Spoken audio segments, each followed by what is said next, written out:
ఇవాళ అసెంబ్లీ మండలి జాయింట్ సమావేశాలు కొనసాగనున్నాయి. అసెంబ్లీ జాయింట్ సెషన్ ని ఉద్దేశించి గవర్నర్ తమిళిసై ప్రసంగించనున్నారు. దీంతో సభలో వ్యవహరించాల్సిన అంశాలపై చర్చించేందుకు 11 గంటల వరకు బీఆర్ఎస్ ఎల్పీ ఆఫీస్కు రావాలని ఎమ్మెల్యేలు ఎమ్మెల్సీలను ఆదేశించారు కేటీఆర్. భేటీలో ఎమ్మెల్యేలు ఎమ్మెల్సీలకు దిశానిర్దేశం చేయనున్నారు బీఆర్ఎస్ వర్కింగ్ ప్రెసిడెంట్ కేటీఆర్. మరిన్ని డీటెయిల్స్ శివారెడ్డి అందిస్తారు. శివ, బీఆర్ఎస్ ఎమ్మెల్యే భేటీలో ఏం చర్చించనున్నారు? ఒక హాఫ్ అన్ అవర్ ముందు 11:30కి అసెంబ్లీ స్టార్ట్ అవుతుంది. 11 o'clock బీఆర్ఎస్ ఎమ్మెల్యేలు ఎమ్మెల్సీలు అందరినీ శాసనసభ పక్ష ఆఫీస్కి రావాలని ఇప్పటికే సమాచారం ఇచ్చారు. కేటీఆర్ కూడా వస్తున్నారు. యాక్చువల్గా బీఆర్ఎస్ ఎల్పీ సమావేశం ఫస్ట్ డే ఎల్పీ లీడర్ ఎన్నుకున్నప్పుడు జరిగింది. తర్వాత మళ్ళీ కేసీఆర్ పార్టీ అధ్యక్షుడు కేసీఆర్ సమక్షంలో మళ్ళీ ఒక ఎల్పీ మీటింగ్ జరుగుతుంది.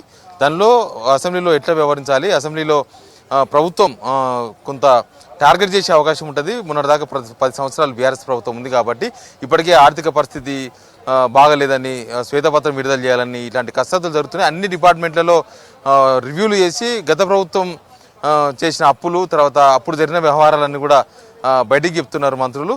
కాబట్టి ఒక శ్వేతపత్రం విడుదల చేసే అవకాశం ఉంటుంది. అప్పుడు ఎట్లా వ్యవహరించాలనే దాని మీద చర్చించాలనుకున్నారు. బట్ కేసీఆర్ అసెంబ్లీలో హాస్పిటల్లో ఉండడంతో చర్చించలేదు. ఈరోజు దానికి సంబంధించిన చర్చ జరగబోతుంది. గవర్నర్ ప్రసంగం మెయిన్గా గవర్నర్ ప్రసంగం పైన ఎట్లా స్పందించాలి. గవర్నర్ ప్రసంగంలో గత ప్రభుత్వానికి సంబంధించిన వ్యవహారాలు ఏమీ ఉండకపోవచ్చు.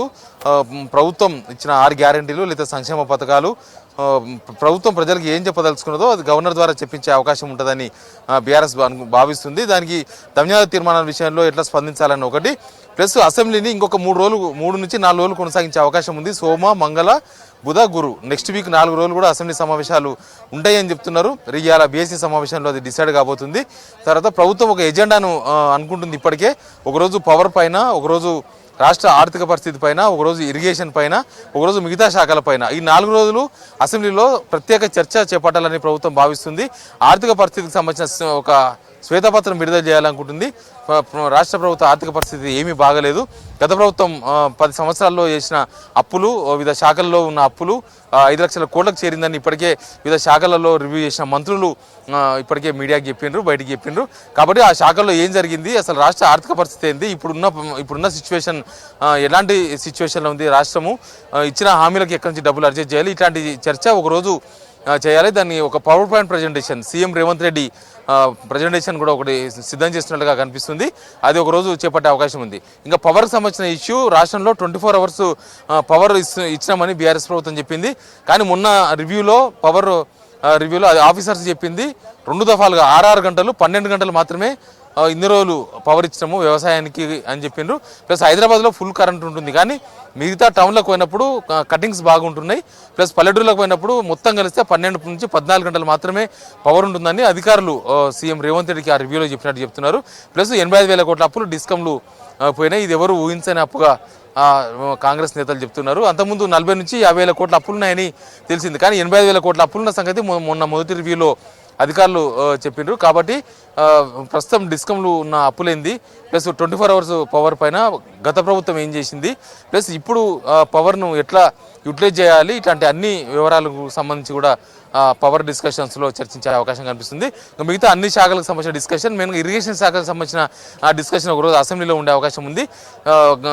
బీఆర్ఎస్ వచ్చిన తర్వాత కాళేశ్వరం ప్రాజెక్టు చేపట్టిండ్రు. అందులో 1,00,000 కోట్ల అవినీతి జరిగిందని కాంగ్రెస్ ప్రతిపక్షంలో ఉన్నప్పుడు వాదించింది ఎలక్షన్స్ టైంలో. ప్లస్ పాలమూరు రంగారెడ్డి ఇంకా చాలా పనులు ఉన్నాయి, చాలా సగం పనులు కూడా కాలేదన్న చర్చ కాంగ్రెస్ ఏమైతుంది. కాబట్టి ప్రభుత్వంలో ఉన్నారు వాళ్ళు. ఇరిగేషన్ ప్రాజెక్టుల స్టేటస్ ఏంది, ఇరిగేషన్ ప్రాజెక్టుల కోసం చేసిన అప్పులేంది, అసలు కాళేశ్వరం ప్రాజెక్టు ఎంతవరకు వైబుల్, కాళేశ్వరం ప్రాజెక్టుకు ఒక ఎకరాకు అయ్యే ఖర్చు, కరెంటు బిల్లే కావచ్చు, లేకపోతే ఇతర మెయింటెనెన్స్ కావచ్చు, ఎకరాకి ఎంత ఖర్చు అవుతుంది, ప్లస్ ఆ ఎకరాలో ఒక వరియో లేకపోతే ఇతర పంటలు వేస్తే రైతుకు వచ్చే బెనిఫిట్ ఏంది, అది వైబులా, ఒకవేళ ఒక ఎకరాకు 50,000 ఖర్చు కనుక పెడితే కాళేశ్వరం ప్రాజెక్టు ద్వారా నీరు పాటించిన ఖర్చు అయితే అది ఏ పంట పండిస్తే 50,000 రూపాయలు మళ్ళీ రైతుకి ఇన్కమ్ వస్తుంది. ఇట్లాంటి చర్చలు ఆల్రెడీ ఇరిగేషన్ ఇంజనీర్స్తో, వ్యవసాయ నిపుణులతో, మన రైతు నేతలతో అందరితో కూడా చర్చలు జరిగినాయి. కాబట్టి దానికి సంబంధించిన ఇష్యూస్ పైన ఇరిగేషన్ ప్రాజెక్టులు, ఆ ఇరిగేషన్ ప్రాజెక్టులో జరిగిన అవినీతి, ప్లస్ ఇరిగేషన్ ప్రాజెక్టుల డిజైన్ మార్పుతో జరిగిన నష్టం, ప్లస్ ఇరిగేషన్ ప్రాజెక్టులు ప్రస్తుతం ఉన్న సిచ్యువేషన్, కాళేశ్వరం ప్రాజెక్టు దగ్గర మేడిగడ్డ బ్యారేజ్ కుంగిపోవడము, మేడిగడ్డ పిల్లర్స్ కుంగిపోవడము, దీనికి అన్నిటికి సంబంధించిన చర్చ ఒకరోజు అసెంబ్లీలో చేపట్టిన ప్రభుత్వం భావిస్తుంది. కాబట్టి ఒకవేళ ప్రభుత్వం నుంచి ఇట్లాంటి చర్చలు కనుక చేపడితే ఇరిగేషన్ అయినా, పవర్ అయినా, తర్వాత అగ్రికల్చర్ అయినా ఏ అంశం లేవనెత్తినా కూడా మొన్నటిదాకా అధికారంలో ఉన్న పార్టీగా బీఆర్ఎస్ ఎట్లా రెస్పాండ్ కావాలి, బీఆర్ఎస్ మీద ప్రభుత్వం ఇప్పుడు ఫస్ట్ అసెంబ్లీ కాబట్టి గత ప్రభుత్వం చేసిన వ్యవహారాలన్నింటి మీద కూడా టార్గెట్ చేసే అవకాశం ఉంటుంది. దానికి బీఆర్ఎస్ ఏ విధంగా రెస్పాండ్ కావాలి, బీఆర్ఎస్ నుంచి ఎమ్మెల్యేలు, తర్వాత సీనియర్లు, మాజీ మంత్రులు ఎట్లా రెస్పాండ్ కావాలి, దాన్ని ఎట్లా కౌంటర్ చేయాలి, దానికి ఏ విధంగా కౌంటర్ చేయాలి ప్రభుత్వం లేవనెత్తే అంశాలపైన అనే దానిపైన కేటీఆర్ ఎమ్మెల్యేలకు, ఎమ్మెల్సీలకు శాసనసభలో, శాసనమండలిలో ఉంటుంది చర్చలు. కాబట్టి ఈ రెండు సభల్లో ఎట్లా పాయింట్అవుట్, ఎట్లా దాన్ని కౌంటర్ చేయాలి, ఎట్లా ఫేస్ చేయాలి అనే అంశాలపైన కేటీఆర్ కొద్దిసేపట్లో ఎమ్మెల్యేలకు, ఎమ్మెల్సీలకు దిశానిర్దేశం చేయబోతున్నారు.